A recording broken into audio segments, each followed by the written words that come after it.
I have quite a lot of fondness for retro platformers, but you know, there's one in the pantheon of gaming greats that I've never played. Castlevania, which first released in the Nintendo Entertainment System in 1986. Not for lack of interest, mind you. The world and art of Castlevania always appealed to me, but whenever I tried to pick up the games and start with the original NES game, I'd get a few levels in, get a game over or 2 or 4, and put the controller down and go back to doing something else. The whole thing seemed daunting to me because, in case you didn't know, I'm not an NES kid. I was not playing games in the 80s since I was born in 2000, but I've always had an appreciation of older games watching my uncle play games on his NES. But having said that, many of the games I was playing as a kid were games with conveniences like no lives or game overs and save systems, and re-releases of old titles I had played came with save point features and things like that. For many reasons, games from the Super Nintendo era are easier for me to get into compared to most NES games that are clunkier and more archaic by comparison, even if I still appreciate many of the ones I have played. Which brings me back to Castlevania, a series that's well known for how difficult the early games were. But I've been interested in this series for a long time. It was around this time of year, 14 years ago, when Some Call Me Johnny did his videos on Castlevania 1, 2, 3, 4, and Bloodlines for Halloween of 2011. I was 10, going on 11 at the time, was a big fan of his, so I just watched these because I like learning about things I'd never heard of before without having to do the difficult task of actually playing the game. In the time since, I became super invested in other franchises I tried and just never got around to this one. Especially once I became a YouTuber myself and was spending most of my time analyzing games I already liked. But I figured that making new videos on these games would finally give me the motivation to play through them, at least the NES trilogy. So my next 3 videos are going to be on Castlevanias 1, 2, and 3, and we'll find out how I feel about them. Some might expect me to say that Castlevania 1 doesn't hold up or some hot take like that, especially since the game was one of the earlier games released on the NES, so many of the staples of how to make a good game wouldn't settle in for another few years, but that is not the video I'm here to make. Instead, I beat the game and I was just like, damn, why didn't anyone tell me this game was so good? I thought it was really fun. As I played it mostly blind for the first run and returned 2 more times to see how my run would go with more knowledge, I really came to appreciate and respect the game for what it is. It's not perfect or my favorite game of all time, but it's really great for what it is, and I want to explore why. But before we get into the game design, I decided I'd do something important to really immerse myself in the 80s perspective before we actually loaded up the game. We gotta picture ourselves from nearly 40 years ago, not knowing anything about this game, and you're just at the video store. A thing Zoomers can relate to, we did have those in our childhood. But anyway, we know we can only rent one game, and we decided this one with the guy on the cover fighting Dracula with a whip might be it. So what is it about? Well, we flip it over and it says, "Enter at your own risk. If you think it's scary on the outside, wait till you see the basement. Ghosts, goblins, demons, wolves, bats, creatures lurking around every corner. As you descend deeper and deeper, they get thicker and thicker." Oh, okay, I didn't know it was that kind of game, but anyway. "Better stick close to the cavern floor. It's your only chance of finding a weapon or two, and you're gonna need 'em. Because when you finally meet the Count, you know he'll be going for the jugular. So keep your courage up and stay sharp, and say your prayers." Well, that all seems pretty interesting, so I guess I'll play this game. And before we play, we obviously need to read the manual to get a grasp of what the game is actually about and how it plays. In it, it says, "Good evening. Step into the shadows of the deadliest dwelling on Earth. You've arrived at Castlevania, and you're here on business, to destroy forever the curse of the evil Count. Unfortunately, everyone's home this evening. Every kind of creature you can imagine, you'll find them all over the place, if they don't find you first. Because you've got to get through 6 monstrous floors before you even meet up with the master of the house. Your magic whip will help, but once you make it to the tower, you can count on a duel to the death. The Count has waited 100 years for a rematch. He's ready. Are you?" So that all sounds pretty exciting and scary, but worry not. The art of the enemies doesn't make them look so tough. I mean, just look, Hunchback looks like he's on the toilet, and Queen Medusa is looking like she belongs on the Sinister Six, and then the regular Medusa head just looks like the Chad meme. I'm sure we'll be alright. So with all that context in mind, we can pop the game into our NES and start playing. The English manual is pretty light on story. Nothing it says is wrong, but it was unconcerned with getting 80s kids interested in the lore of the game that the Japanese developers created. So the Japanese manual goes into more detail on it. You're playing as Simon Belmont, the latest in the legendary Belmont clan who's been in a blood feud with Count Dracula for centuries. Dracula returns every 100 years, and it's up to the latest Belmont to travel to his castle and kill him again with the vampire killer whip and restore order to Transylvania. It's not super complicated, and there's absolutely zero story content throughout the game. Obviously, in a long-running series like this, there's a whole timeline and lore and canon and shit like that, but as for how the story stood in 1986, you're just a guy on a mission to kill monsters and that's it. There can be beauty in simplicity, though. I just figured I'd get the audience up to speed on the actual plot before we dove into the gameplay.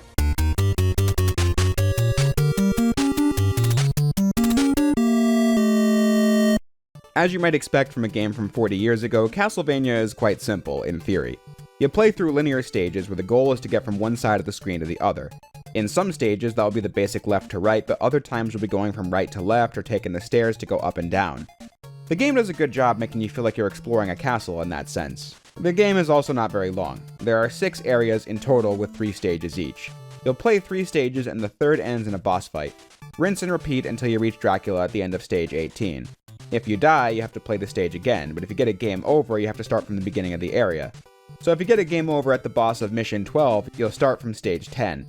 The boss fights are permanent checkpoints, but if you're playing the game on the NES, you'll have to beat it in one sitting. There's no save system, nor are there passwords or level select codes. But all those are fair trade-offs if you ask me. Each stage in an area is actually pretty short. It will usually be like 2 rooms or so. My first playthrough of the game, never having beaten it before, took me like 2.5 hours. I saw that I was halfway through the game in around 50 minutes, so it's not really a big time sink if you're familiar with retro platformers. When I knew what I was doing and had some strats in mind, the game took me maybe an hour or so. But that's the trick. On paper, getting to the end is simple. Doing it is much more difficult. To explain that, we best go over the basic movement. This is a game for the NES. Simon's not going to have a lot of complex actions. There's only 2 action buttons on the controller after all. You can move left and right and crouch with the D-pad. A is jump and B is how you attack with the whip. To use one of the sub-weapons, you hold up on the D-pad and press the attack button. And that's it. In each stage, you need to fend off enemies attacking from various angles and make perilous jumps over bottomless pits.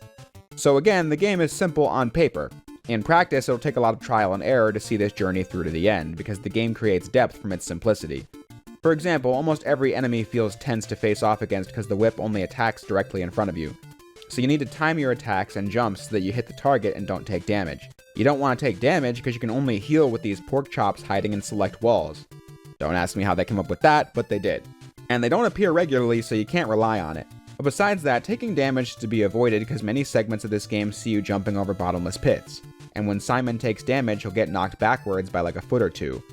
When in this state, you can't control him at all until he hits the ground. So if you take damage on a moving platform, you're gonna fall into the abyss. Platforming challenges are already tense enough in this game because Simon's jump mobility is limited as well. Once you jump, you're locked into that jump until you touch the ground. If you jump, you can't change Simon's direction nor halt his forward momentum, which is honestly more realistic than if you could do those things, but I'm sure you can see why this is such a challenge.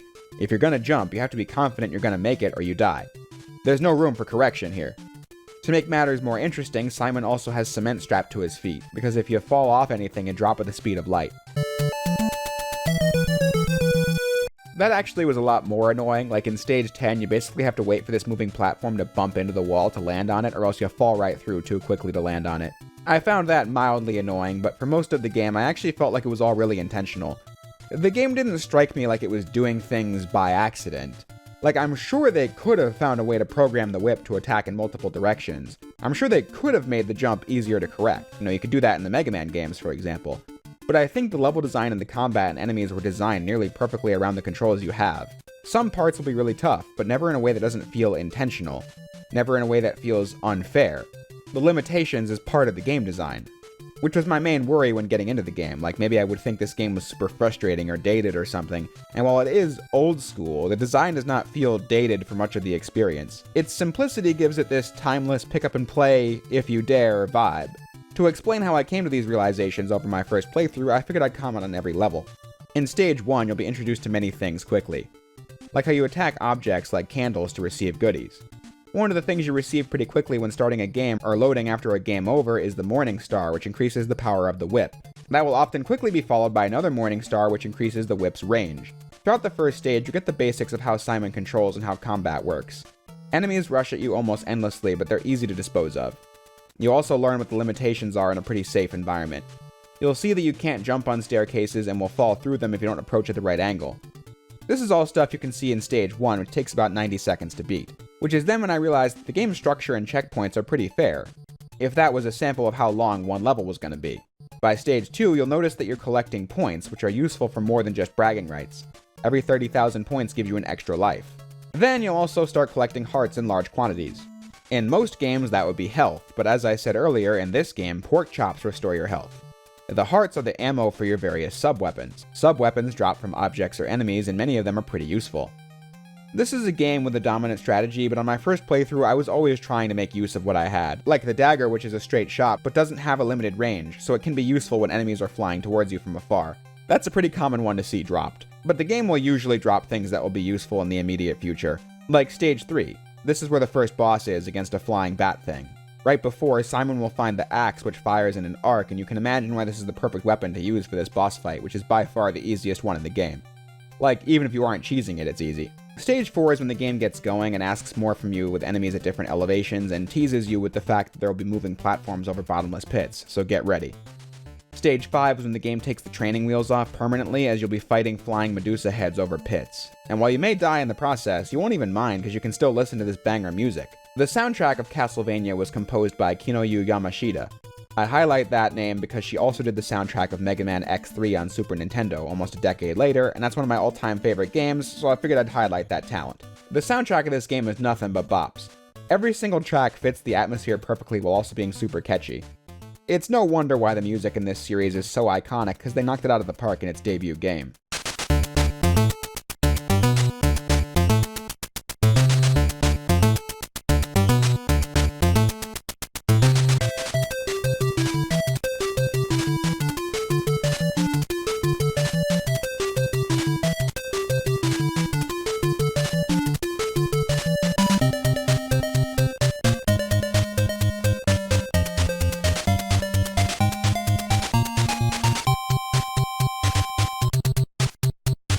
It was stage 6 where I saw that bosses weren't really this game's strong suit. There will be better examples, but Medusa just never gave me much trouble even on the first attempt. But then it was in the following levels, stages 7 through 9, where I could see the design was consistently solid in the levels themselves as you'd go up and then jump over some obstacles. Dealing with new enemies like the ravens that attack you in the air or the hunchbacks that hop around but can be killed in one hit if you get the timing right. It was around this phase of the game where I was making some consistent strategies too.